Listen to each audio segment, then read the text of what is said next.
Take a look around Charlotte, and everywhere you will see growth.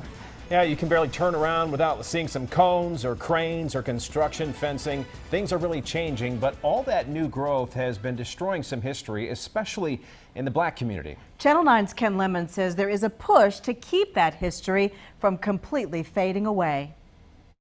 The barber shop, the cafe. When you look in Dr. James Neal's face, you can almost see what he saw here 50 years ago. This was a very booming area back then. He grew up in the community of Belmont called Top of the Hill, a segregated community with its own downtown. So many areas like it grew up in cities across the country when black families were turned away from communities and businesses. Most of those areas have since been gobbled up in urban renewal programs.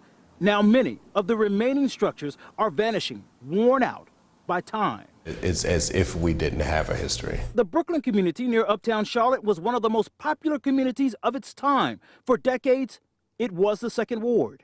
It had the largest thriving black community in the Carolinas. Historian Dr. Willie Griffin said knowing Brooklyn means knowing the history of black economics and lifestyle in Charlotte and a richer understanding of the people who made up the Queen City. You'll find that African Americans have had a long history of being business people. Urban renewal brought federal money for new construction with little given to the people already there. 1,000 families displaced, 200 businesses closed, most never reopened, dozen churches kicked out, 4 buildings still stand. Historian Dr. Tom Hanchett showed me a few of the 4 buildings still standing right under the Charlotte skyline. The other buildings can only be found now in history books. When you can't see the buildings, it's real hard to grab hold of the history. Demolition of those neighborhoods didn't just hurt the people who were in them, it hurt our sense of possibility in this United States. It's real history now fading away in aging communities across the country.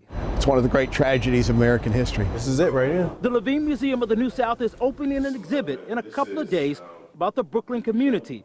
Top of the Hill is now chronicled in a book written by Dr. James Neal's mother. When the memories are most vivid, you can see that experience in his face. You think much about this area, what it was? I think about it all the time. Just to give you a sense of how quickly that experience is fading, we're supposed to meet Dr. Neal for an interview right here at the home where he grew up.